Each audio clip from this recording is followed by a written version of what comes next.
Bonjour Christelle. Bonjour Tom. Alors, nous sommes arrivés au 40e SITREP et nous sommes le 13 mai 2017, le temps passe. La situation en termes de violation du cessez-le-feu est stable, mais par contre il y a une claire escalade en termes de quantité de munitions reçues sur la tête des Ouais, Donbassiens. et puis de destruction et de victimes, surtout là depuis quelques jours. Oui.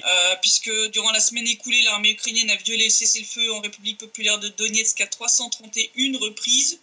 On est à peine à 8 de moins que la semaine passée, au cours desquels 2122 projectiles d'un calibre interdit par les accords de Minsk ont été tirés, donc je rappelle artillerie, mortier et chars d'assaut, en hausse de 19% par rapport à la semaine dernière et près du double d'il y a 2 semaines. On était à 1100 et quelques il y a 2 semaines, je rappelle. Donc ça fait quand même une belle hausse en 15 jours. Ouais. Et durant les dernières 24 heures, 59 nouvelles violations sont venues se rajouter, avec de nouvelles destructions très nombreuses à Petrovski, Dokuchaevsk et dans la région de Novoazovsk, dans le sud de la République. Donc là, ils sont déchaînés la nuit dernière. C'est vraiment la folie. Les tirs de la semaine ont touché 27 localités de la République, donc à peine une de moins que la semaine passée.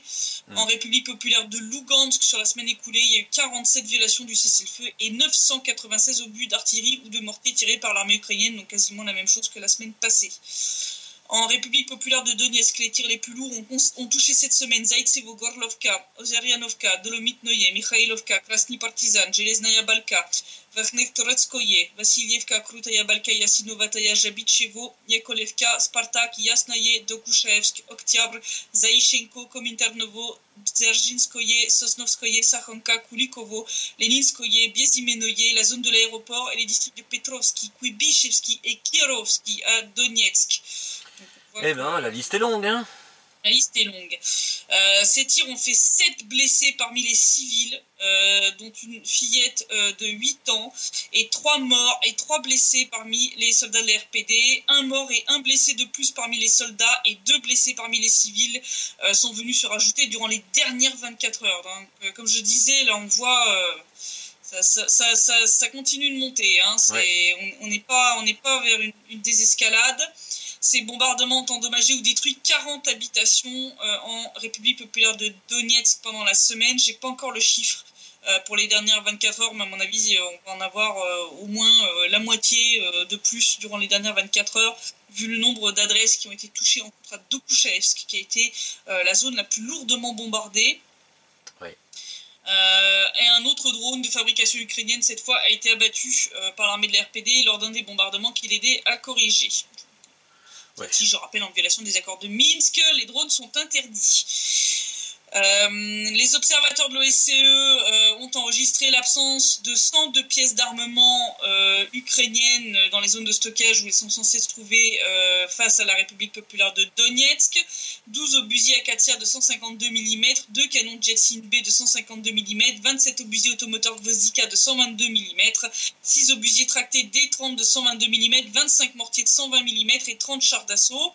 Donc les ouragans ont été rentrés à la maison, et 107 pièces face à la RPL, donc 12 lance-roquettes multiples BM21 Grad de 122 mm, 11 canons automoteurs Akatia de 152 mm, 8 obusiers automoteurs Gvozdika de 122 mm, 10 obusiers tractés D30 de 122 mm, 23 mortiers de 120 mm, 10 canons anti-chars Rapira de 100 mm et 33 chars d'assaut.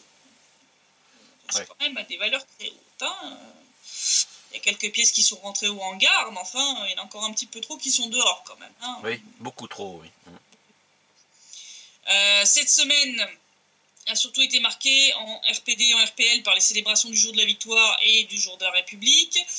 Les célébrations en RPD ont commencé le 8 mai à Savomogila avec une cérémonie en l'honneur des vétérans de la Seconde Guerre mondiale ainsi que de ceux qui sont tombés par 2 fois sur cette colline. Donc je rappelle en 1943, lors de la reprise de l'Ukraine, la libération de l'Ukraine par l'armée soviétique, par l'URSS, oui. Et en 2014, puisque je rappelle que Savomogila a été de nouveau le terrain de combat extrêmement intense en 2014 entre l'armée ukrainienne et la milice populaire de la République populaire de Donetsk. Une cérémonie qui a été marquée par une tentative d'attentat. Oui, bah ça. Voilà, de la part de l'armée ukrainienne. Plusieurs engins explosifs et mines avaient été disposés près de la route qui menait au site des célébrations. L'un d'eux a explosé, les autres ont été désamorcés. Malgré cet attentat, le chef de la RPD, Alexandre Zakharchenko, et la population, plus de 15 000 personnes quand même, ont assisté à la cérémonie. Donc ça a découragé personne. Hein, donc, ouais. Vous pouvez essayer de terroriser les gens ici, ils n'en ont rien à foutre. Le lendemain a eu lieu le défilé militaire et celui du régiment des Immortels à Donetsk, hein, comme en Russie. 30 000 personnes au moins ont participé au défilé du régiment Immortel et plus de 60 000 personnes ont assisté au défilé.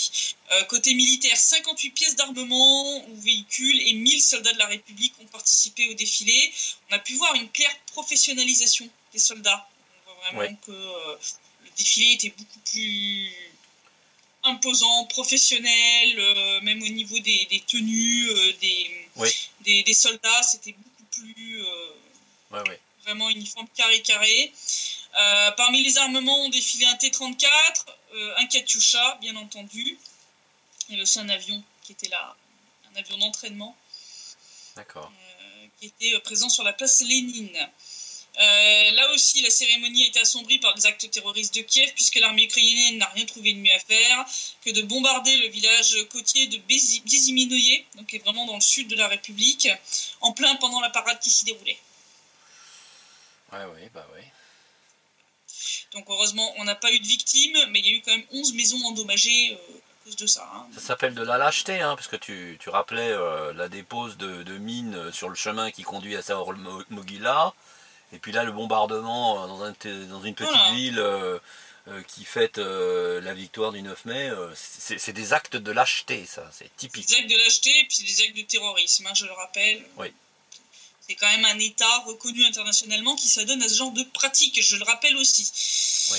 Les provocations se sont poursuivies pendant la nuit avec le bombardement du district de Kuibyshevski à Donetsk qui a totalement détruit une maison, en a endommagé une autre et a blessé 2 civils dont une petite fille de 8 ans. Mais c'est ça, c'est le courage. Sans passe de commentaires. Voilà, le courage. Et le 11 mai, donc c'était le jour de la République en RPD, plus de 50 000 personnes sont venues pour célébrer les 3 ans de la République. Donc je rappelle, le 11 mai 2014 était la date d'organisation du référendum devant décider soit de rester dans l'Ukraine, soit de prendre son indépendance, et le Donbass s'est exprimé pour son indépendance. Hein, donc, dans la foulée de ce référendum, les républiques populaires avaient été officiellement déclarées. C'est un défilé qui a été marqué par déjà l'ouverture par le groupe des motards des Loups de la Nuit. Oui. Donc le chirurgien était là. Le fameux chef des Loups de la Nuit, surnommé le chirurgien. J'ai remarqué aussi la présence de très nombreux drapeaux russes, beaucoup plus que l'année passée. L'année passée, c'est assez anecdotique. Cette année, il y avait des délégations de certaines villes comme Makeyevka qui s'ouvraient avec une rangée de drapeaux de la RPD, une rangée de drapeaux de la Russie.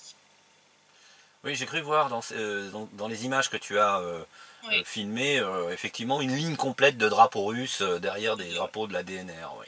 Ouais. Et c'était pas les seuls. Hein. Franchement, il y en a eu un certain nombre. Donc, il y avait aussi la présence de délégations venant de villes du Donbass occupées par l'armée ukrainienne, comme Slaviansk, Mariupol, Kramatorsk. Ça, on n'avait pas l'année dernière non plus. Donc, ça, c'est quand même une marque importante. Du processus d'intégration en cours avec la Russie, mais aussi de la volonté de réunification du Donbass, donc de récupérer les zones qui sont actuellement occupées. Mais attention, parce que en lisant ton précitrep, c'est pas sans danger. Ces gens-là se sont déplacés en DNR pour fêter ce 11 mai. Ils viennent quand même du secteur qui est occupé par l'armée ukrainienne. Hein. On a aussi des réfugiés internes ici, hein, donc c'est aussi possible que ce soit des personnes qui résident maintenant en DNR, des prisonniers qu'on a récupérés, c'est vraiment des petites délégations, donc c'est possible que ce soit des prisonniers qu'on a récupérés lors des échanges de prisonniers, Ça, on en a récupéré un certain nombre, hein, d'Odessa, de Mariupol, de Kramatorsk, de Slaviansk, des gens qui avaient été arrêtés par le SBU, torturés, et qu'on a récupéré grâce à l'échange de prisonniers qui était prévu par les accords de Minsk. Donc c'est possible que ce soit des gens qui viennent de là. Sinon, je pense que ce serait effectivement très très dangereux pour eux quand même. Hein. Ouais, absolument. Voilà. Et au rayon saloperie, je suis désolée d'être vulgaire, mais là vraiment j'ai pas d'autres termes, on a découvert que l'armée ukrainienne continue d'utiliser des munitions interdites par les conventions internationales. L'armée de la RPD a découvert une cartouche de 8,6 mm de Lapua Magnum en balle expansive. Alors je vais expliquer ce que c'est une balle expansive. Donc, ce sont des balles qui sont interdites depuis 1899. D'accord. Suite à une déclaration qui a été faite à La Hague, parce que ce sont des balles qui en fait, au lieu de traverser au maximum, vont s'écraser quand elles touchent en fait leur cible et s'éclater en chou-fleur. Ouais. C'est comme les fameuses balles, c'est les Doom Doom, je crois que ça s'appelait comme ça. C'était les premières qui a été faites avec ce modèle-là, qui s'éclatent en chou-fleur. Elles sont surnommées d'ailleurs les fleurs de la mort, parce qu'en fait ça inflige un maximum de dégâts, c'est-à-dire qu'au lieu de rentrer et puis potentiellement de ressortir de l'autre côté, bon, avec une trajectoire en cylindre, ça éclate tout à l'intérieur, donc ça inflige un maximum de dommages corporels. Donc bon, c'est une horreur sur le plan des blessures. Ouais. Ah ouais, ça te fait vraiment des blessures immondes, t'as beaucoup moins de chances de t'en sortir, donc voilà, donc ce sont des missions qui sont interdites, hein, quand même depuis plus d'un siècle. Voilà. Et donc il faut savoir que cette munition est utilisée pour tirer depuis des fusils qui font partie de l'arsenal des forces des opérations spéciales des pays de l'OTAN. Oh bah tiens. Voilà, chacun en tirer ses conclusions. Si on avait besoin encore une fois de preuves de l'intervention et de l'implication de l'OTAN dans cette guerre faussement terroriste et criminelle, hein. Alors le terrorisme n'est pas là où on prétend qu'il est. Non, pas vraiment, non. Hein, voilà. Et pendant ce temps-là, le régiment Azov, qui lui est privé de financement US officiellement, hein, puisque le Sénat américain... Ouais, mais la CIA va s'occuper de reprendre le flambeau. On est bien d'accord, c'est pour ça que je dis officiellement. C'est ça, absolument. Pour l'instant, ils en sont réduits à mener des opérations de nettoyage dans les localités proches du front, donc en clair traquer les séparatistes, et escorter les prisonniers qui sont activement utilisés comme des esclaves pour creuser les tranchées sur la ligne de front. Ainsi, à Krasnogorovka, où Azov est arrivé la semaine passée, ils ont arrêté pour soupçon de séparatisme plus de 80 personnes, dont 24 femmes.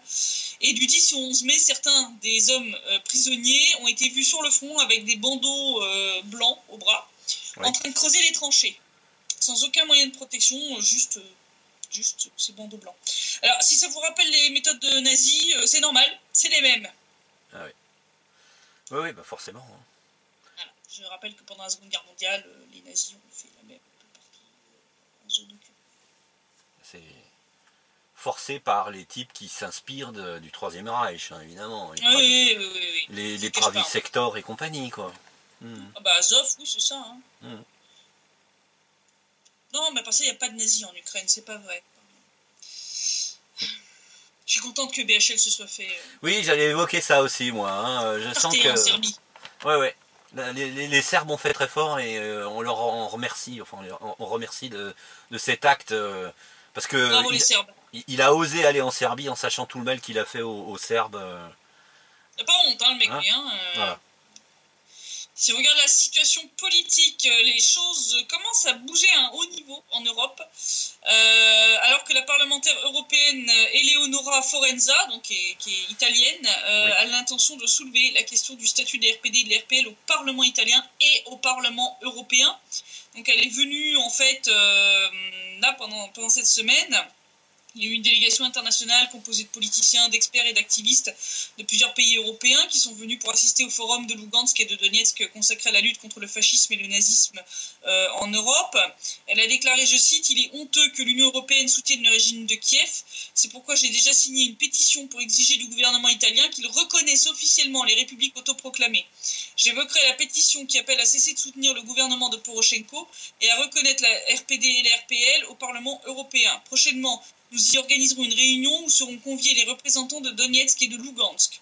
Le but étant d'examiner ce problème au niveau international et de montrer comment les habitants se battent courageusement pour leur liberté en luttant contre le fascisme d'aujourd'hui. J'ai pris des responsabilités devant de nombreuses personnes du Donbass et j'ai l'intention de tenir parole. Donc là, on commence à atteindre des représentants à un haut niveau. On reçoit régulièrement des étrangers, souvent des politologues, quelques hommes politiques. Mais c'est vrai que là, on commence à toucher, on va dire, à un des organes importants qui est le Parlement européen, puisqu'en réalité, en Europe, plus rien ne se joue au niveau des gouvernements locaux, tout se joue maintenant au niveau de l'Europe. L'organisateur de cette rencontre, l'activiste politique allemand Tobias Penning, pense, lui, qu'il faudra quand même du temps. Il soutient cette initiative, mais il pense qu'il faudra quand même du temps pour que l'Europe perçoive de manière adéquate les causes réelles et les conséquences de la crise ukrainienne. Mais en tout cas, il a déclaré que pour lui, les représentants de cette délégation ont compris en tout cas l'essentiel, à savoir que dans le Donbass, ce sont des gens ordinaires qui veulent la paix, le respect de leurs droits linguistiques, culturels et de leur liberté d'opinion. Surtout, il a souligné que la plupart de ces visiteurs ont été quand même très troublés par l'incohérence de la situation réelle avec ce qui est présenté dans les médias occidentaux. Donc là aussi, on marque des points au niveau de la guerre de l'information. Donc ça, c'est super. Donc là, ils ont bien compris que c'est bien l'Ukraine qui ne veut pas la paix. Ça devenait criant en même temps. Les choses étaient si radicalement différentes de la réalité que... entre la propagande officielle et la réalité sur le terrain, c'est clair que là, on a le Grand Canyon, quoi. Je veux dire, faut quand même... Et d'ailleurs, la Eleonora Forenza a fini en déclarant que je pense que le résultat principal du forum est d'avoir mis en lumière qu'un régime fasciste était établi à Kiev, au cœur de l'Europe. Il tue l'opposition et permet aux nazis d'entrer au gouvernement. Je souligne à nouveau que c'est un problème pour tout le continent, notamment pour l'Union européenne. Donc, merci, Madame la députée. Très franchement, bravo, parce qu'il fallait du courage pour venir ici. En tant que députée du Parlement européen. Elle dit clairement les choses, donc c'est ce que je disais, il y a tellement de merde à mettre sous le tapis que là ils n'y arrivent plus. Là ils sont obligés de faire le grand écart en termes de propagande, ça devient ridicule et ça commence à se voir. Et ça commence à se voir à un haut niveau quand même. Donc c'est bien que on est comme une parlementaire européenne qui dise ouvertement que oui, il y a bien un gouvernement fasciste à Kiev. Oui. Forcément, il faut anticiper la décision de l'Ukraine d'interdire cette charmante dame de venir passer ses vacances sur le territoire ukrainien. Pas grave, elle pourra aller en Crimée. Oui, voilà. C'est bien plus joli, il n'y a pas de problème. Puis au moins là-bas, elle sera en sécurité. C'est ça. En parlant de Russie et de Crimée, hier 12 mai a eu lieu la deuxième réunion du comité d'intégration Russie-Donbass à Donetsk. Y ont participé bien sûr le chef de la RPD, Alexandre Zakharchenko, le vice-président du Conseil des ministres, Alexandre Drobot, le député de la Douma russe Andrei Kozenko, membre du Conseil de la Fédération Sergei Tsekov, d'autres politiciens russes, des personnalités publiques, des experts et journalistes de 10 pays. Lors de la session plénière, 4 plateformes de discussion ont été organisées autour des sujets suivants. Le premier, c'était restaurer les liens économiques entre le Donbass et la Russie. Le 2, c'était l'intégration humanitaire et culturelle entre le Donbass et la Russie. 3, meilleures pratiques d'intégration et d'interaction entre le Donbass et la communauté russe. Et 4, le soutien international du Donbass. Sur ce dernier point, déjà, on voit que l'Italie est en pointe. Concernant les autres points, donc il y a eu des déclarations qui ont été faites et des documents signés à l'issue de cette première réunion qui se fait dans le Donbass. Donc c'est la deuxième du comité, mais c'est la première dans le Donbass. La première avait lieu en Crimée, je le rappelle. Zakharchenko a rappelé que l'objectif était de rentrer à la maison, c'est-à-dire de retourner au sein de la Russie. Il a dit clairement que c'était l'objectif affiché de ce comité. Le coordinateur du comité a fait une déclaration similaire. Pour confirmer toutes ces déclarations, un accord de jumelage entre Donetsk et la ville de Soudak en Crimée et un autre liant la ville de Nijni-Gorsky en Crimée et la ville de Perevalsk en République populaire de Donetsk ont été signés. Donc ces accords de jumelage viennent s'ajouter à une plus grande coopération entre la péninsule et le Donbass. On en avait parlé déjà précédemment. Donc là, entre autres, des entreprises basées en Crimée sont venues avec des propositions concrètes. Et donc la RPD et la RPL vont pouvoir, par exemple, désormais exporter leurs produits ménagers et les confiseries qu'elles fabriquent vers la péninsule. Donc ce qui leur offre de nouveaux débouchés, en plus du marché intérieur. Et un accord concernant l'usine de câbles en acier Silure, là, qui a été relancée il n'y a pas longtemps à Kharkiv par le chef de la RPD, devrait être signé aussi dans les jours qui suivent. Donc pareil, pour exporter sa production vers la Crimée. Donc là, comme on voit, ça progresse bien, tout ça, ça progresse bien. Donc je sais qu'officiellement, Peskov a bien dit que non, il n'y avait pas dans les cartons de projet d'annexion du Donbass par la Russie. Bon, ça c'est un peu, il joue son rôle, c'est normal. La Russie ne peut pas officiellement déclarer. Oui. Elle peut en tout cas pas le présenter dans l'immédiat de cette façon-là. Voilà. Donc, faut quand même être bien conscient que les analyses que j'ai pu donner dans l'article quand ce comité a vu le jour et maintenant, ce sont des analyses avec des prédictions, on va dire, sur du moyen-long terme. Ça va pas se faire demain. Faut quand même bien être lucide. Et cette déclaration de Peskov contredit pas ce que je dis. Voilà, il y a des notions de diplomatie que ni le chef de l'État russe ni son porte-parole ne peuvent bien sûr sortir ça dans les. Mais il y a une épée de Damoclès au-dessus de la tête de Poroshenko. C'est clair. Et ce même, d'ailleurs, si on regarde d'autres points, même si l'Union européenne a définitivement validé le régime sans visa pour l'Ukraine. Donc le document officialisant tout ça sera signé entre l'UE et l'Ukraine le 17 mai à Strasbourg, et la décision entrera en vigueur après avoir été publiée au journal officiel de l'Union européenne, soit aux alentours du 11 juin. Bon, en sachant que d'après les chiffres officiels, 3,3 millions d'Ukrainiens ont désormais un passeport biométrique, dont 100 000 qui ont reçu le leur rien que durant le mois écoulé. Je te laisse imaginer ce que ça va donner. On va avoir une belle vague migratoire avec des migrants ukrainiens qui seront prêts à travailler pour une bouchée de pain en Europe. Ou surtout à foutre le camp pour éviter d'être raflé par l'armée. De force, ça c'est clair. Là, je te dis, la prochaine conscription, là où ils espèrent avoir 140 000 gars, s'ils arrivent à en réunir 400, je crois qu'ils auront de la chance. Ouais. Pendant ce temps-là, donc l'Ukraine a totalement coupé l'approvisionnement en eau de l'RPL. Donc ils avaient plus ou moins resserré les vannes, mais enfin il y avait encore des petits trucs qui circulaient. Mais alors là, ils ont complètement coupé. Donc résultat, l'RPL ne tourne désormais plus que sur ses propres sources d'eau. Résultat, il y a actuellement un déficit de 30% par rapport aux volumes normaux. Bon, après on se demande pourquoi l'RPD et la RPL veulent fuir l'Ukraine. Peut-être juste parce qu'ils sont pas masochistes. Oui. Bah écoute, comment on pourrait vouloir rester dans un pays qui te coupe l'eau, qui te coupe l'électricité, qui te bombarde, qui verse pas les retraites, qui verse pas les retraites, enfin bon. Voilà. Donc si on regarde l'évolution générale de la situation en Ukraine, le cabinet des ministres ukrainiens a prolongé les mesures d'urgence énergétique pour un mois de plus. Des mesures qui ont permis jusqu'ici d'économiser 1,7 million de tonnes de charbon, permettant de laisser 2,2 millions de tonnes de charbon en stock, c'est-à-dire plus ou moins la même chose que l'an passé, avant le début de la saison de chauffage. Mais alors, résultat, ça fait porter le plus gros de la production d'électricité, 62% sur les centrales nucléaires du pays, ce qui n'est pas vraiment rassurant quand on voit leur état, et surtout quand on voit que les autorités du pays continuent de clamer qu'elles vont remplacer le charbon du Donbass par celui d'Afrique du Sud, alors que c'est censé déjà être le cas depuis ce mois-ci. Je rappelle qu'elles avaient dit qu'en mai devaient arriver les premières livraisons de charbon d'Afrique du Sud, qu'on n'en voit toujours pas la couleur, parce qu'à mon avis, l'Afrique du Sud, elle a toujours pas vu la couleur de son argent. Oui, ça doit être ça. Ça doit être ça. En visite pour 3 jours à Washington, le ministre ukrainien des Affaires étrangères, Pavlo Klimkin, a rencontré le 10 mai le président américain Donald Trump.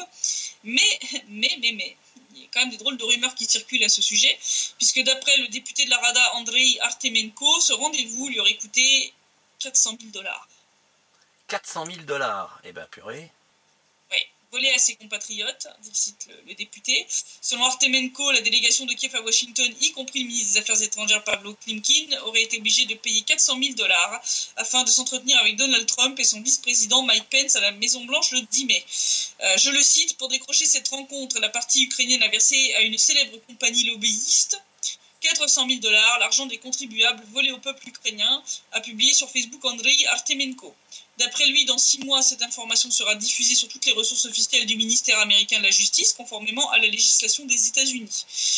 En outre, M. Artemenko a déclaré que l'entretien entre la délégation ukrainienne, le président américain et Mike Pence n'avait pas été planifié, mais s'était déroulé finalement pour compenser la rencontre entre Donald Trump, le ministre russe des Affaires étrangères Sergei Lavrov, et l'ambassadeur russe aux États-Unis Sergei Kislyak, qui avait eu lieu la veille. Donc, ambiance, c'est bien. Ils en sont à verser des pots de vin pour pouvoir rencontrer pendant 6 minutes Donald Trump. Qu'est-ce que tu veux discuter en 6 minutes, ça D'ailleurs, en parlant d'ambiance à Kiev, faute de défilé de la victoire officielle, russophobie oblige, les gens ont compensé en regardant celui de Moscou. Ah oui, d'accord. Voilà. Alors que de nombreux pays ont célébré le jour de la victoire avec faste, le président ukrainien a décidé de ne pas suivre le scénario de Moscou en limitant la célébration au dépôt de fleurs sur la tombe du soldat inconnu. Sauf que cette décision, ça perd d'être très appréciée par les Ukrainiens quand même, qui ont été très très nombreux à chercher dans le moteur de recherche Google les termes défilé de la victoire à Moscou, défilé de la victoire 2017, défilé de la victoire 2017 Moscou, etc. etc. Sans compter tous ceux qui ont tenu à fêter quand même ce jour de la victoire, qui ont eu quelques petits problèmes d'ailleurs côté ukrainien. Dans de nombreuses villes d'Ukraine, des affrontements assez musclés ont eu lieu entre les manifestants et des néo-nazis. Ces derniers s'en sont même pris à une grand-mère de 80 ans. Enfin, oui, comme d'hab, quoi. Comme d'habitude, quoi. Je veux dire, l'année dernière, c'était une gamine. Là, des lâches. C'était le 3e âge. Mais ces affrontements ont aussi parfois tourné à l'avantage des manifestants, quand ceux-ci incluaient entre autres des vétérans d'Afghanistan comme à Nikolaïev. Alors, on a une vidéo magnifique où tu vois les vétérans d'Afghanistan en train de mettre une peignée aux néo-nazis qui étaient là pour essayer de les empêcher de défiler. C'est jouissif. Franchement. De toute façon, ils méritent, à un moment donné, ces gens-là, leur bêtise et leur lâcheté. Voilà, petit retour de karma. Tu t'en prends à une mamie de 80 ans, dans une autre ville, ils se sont pris des roustes de la part des vétérans d'Afghanistan. Voilà, ils l'ont pas volé. Ce recours à la violence a fini quand même par faire réagir Amnesty International qui s'est enfin réveillé. Oh, incroyable. L'ONG a pointé du doigt les autorités ukrainiennes. Donc sur son site, Amnesty a condamné les arrestations massives réalisées le 9 mai de personnes accusées d'avoir arboré des symboles soviétiques. Puisque mardi, des dizaines de personnes ont été appréhendées par la police à Kiev, à Odessa et dans d'autres villes pour avoir porté le ruban de Saint-Georges, etc. Pour avoir porté les attributs du pouvoir soviétique. Pourtant, il faut quand même bien rappeler que c'est l'Union soviétique qui a combattu les troupes d'Hitler pendant la guerre de 41-45, surnommée la Grande Guerre patriotique, et que l'Ukraine à l'époque faisait partie de l'URSS. Bon, je sais bien qu'il y a quelques nostalgiques de l'époque en Ukraine, mais je pense qu'il y a quand même un certain nombre de gens qui n'ont pas oublié que s'ils n'ont pas fini par crever de faim grâce au plan Kalergi qui était prévu toute l'Europe de l'Est par l'Allemagne nazie, et s'ils n'ont pas fini comme province du 4e Reich, c'est quand même grâce à l'URSS. Il y a quand même un petit peu de mémoire en Ukraine. Donc les défenseurs des droits de l'homme ont qualifié de violation de la liberté de parole et de rassemblement l'interdiction de porter des rubans de Saint-Georges et des drapeaux soviétiques. Amnesty a même exigé qu'une enquête soit ouverte sur les cas de recours à la violence lors de ces célébrations du 72e anniversaire de la victoire. Donc Amnesty commence aussi à réagir. Ça veut vraiment dire que là il y a trop de merde sous le tapis.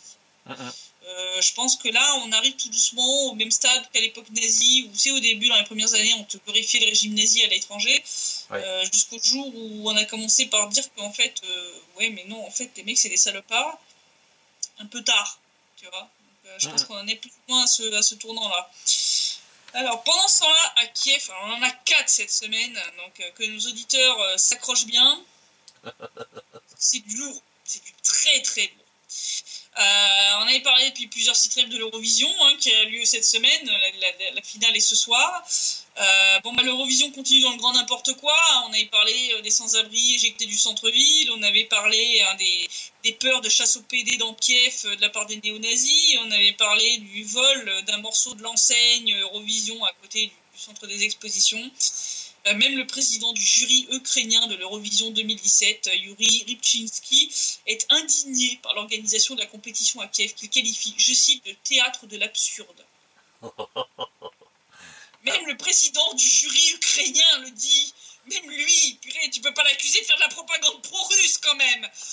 C'est clair. Donc, je cite ce pauvre monsieur qui dit non seulement je n'ai pas été invité sur le tapis rouge, mais je n'ai même reçu aucune invitation au concours de l'Eurovision.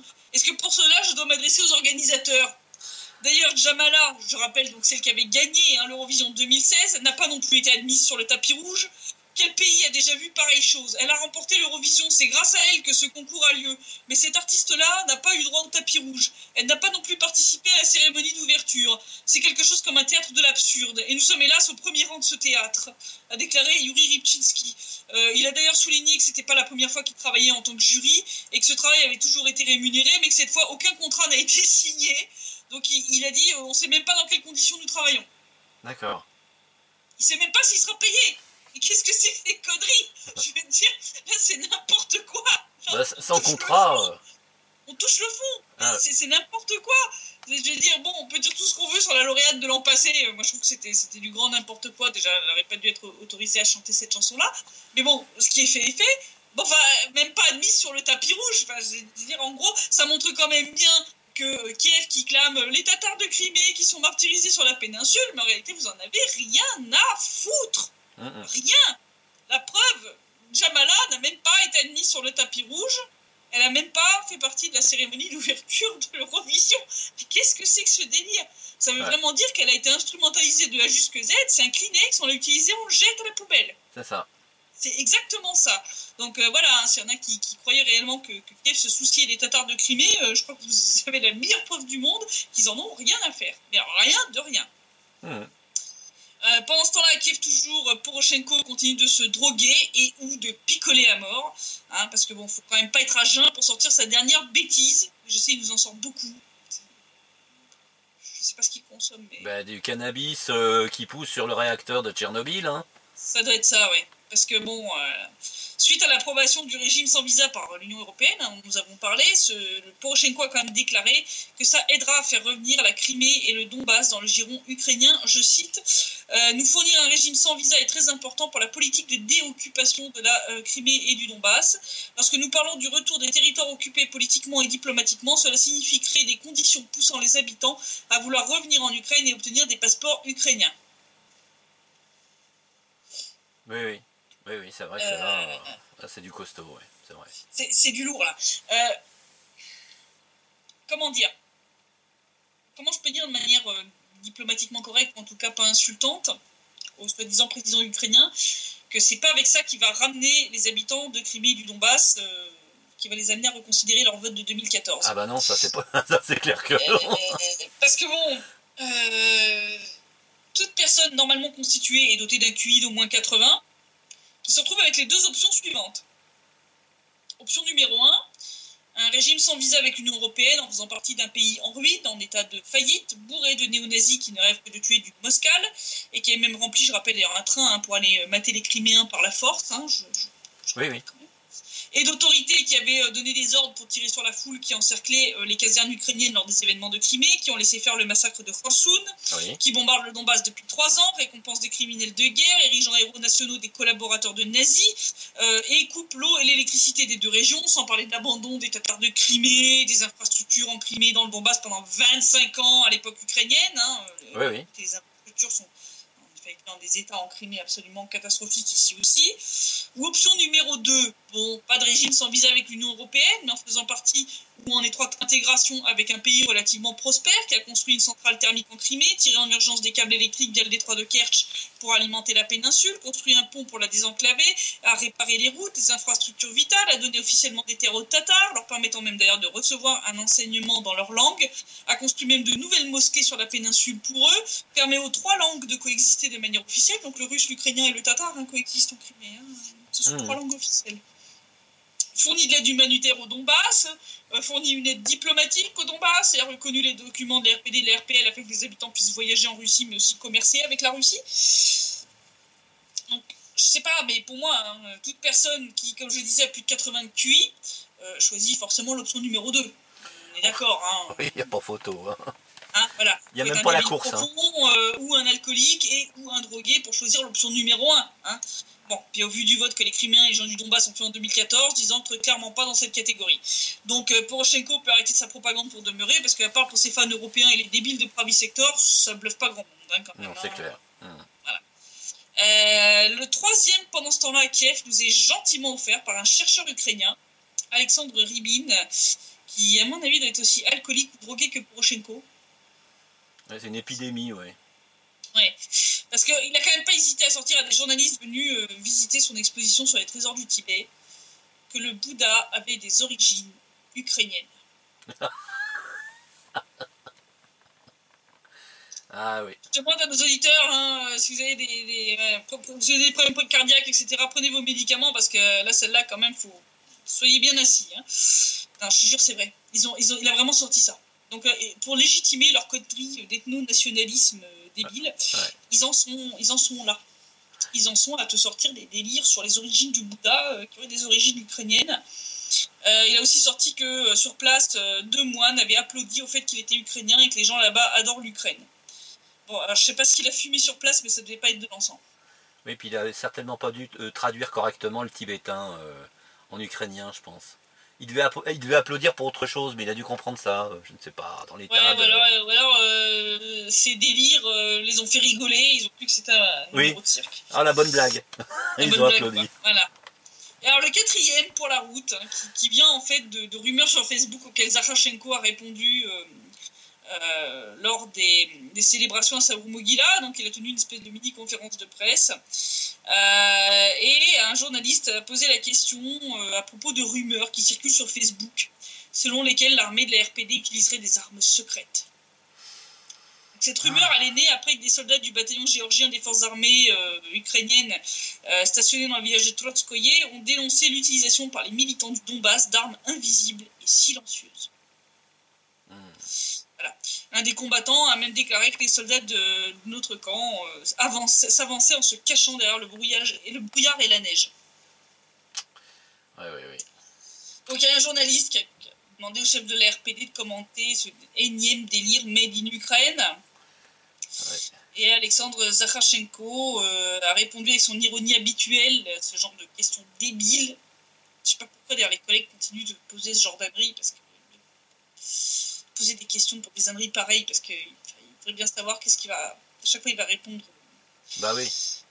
Hein, bah oui. Donc, il a répondu « Eh bien, vous savez que nous avons rencontré des extraterrestres en 2014, ils nous ont donné leur technologie. » Bon, il a dit après, bon, laissez Facebook discuter, c'est ridicule.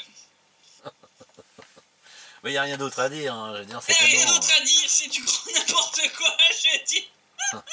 C'est franchement, on en est là, quoi. Oui. Je pense qu'on va bientôt arriver au stade avec les Illuminati, les reptiliens, et je sais pas quoi. Enfin, là, faut arrêter, les mecs, faut arrêter, c'est pas possible. Je sais bien qu'ils carburent au Captagon sur le front côté ukrainien, mais là, faut arrêter. Ah bah là, c'est des clients de la psychiatrie, là. Hein. Je pense que les médecins psychiatres, ils devraient vite s'installer du côté de Kiev parce qu'ils ont du boulot. Hein. Là, il y a du client. Ça va des soldats jusqu'aux autorités, hein. Ça va de Poroshenko jusqu'aux troufions de base. Je pense que, en fait, faudrait mettre une grande clôture autour du pays et puis mettre un panneau asile psychiatrique d'Ukraine. Ouais, ça irait plus rapidement, ouais. C'est clair. Je crois, ouais. Parce que ben, là, franchement, c'est n'importe quoi. Donc, c'est ce qu'on disait, là. Enfin, l'Ukraine en tant que pays, c'est n'importe quoi. Tu peux plus appeler ça un pays. C'est un cirque à ciel ouvert. Ouais, c'est une plus blague. Un pays. C'est du grand n'importe quoi. C'est du grand n'importe quoi. Enfin, je veux dire, là, il n'y a plus rien à en dire. Donc, voilà, on va suivre l'évolution de la situation, mais on continue sur l'escalade, on continue sur l'accroissement des tensions, et donc... on va voir ce que va nous réserver la semaine à venir, maintenant que toutes les célébrations sont terminées, que l'Eurovision sera terminée aussi. Ouais. Voilà. Donc je te dis à la semaine prochaine. Et ça marche. Suite au prochain site-rep. Merci Christelle, merci de ton travail. De rien, à bientôt, Bonne à la soirée. semaine prochaine. Au revoir.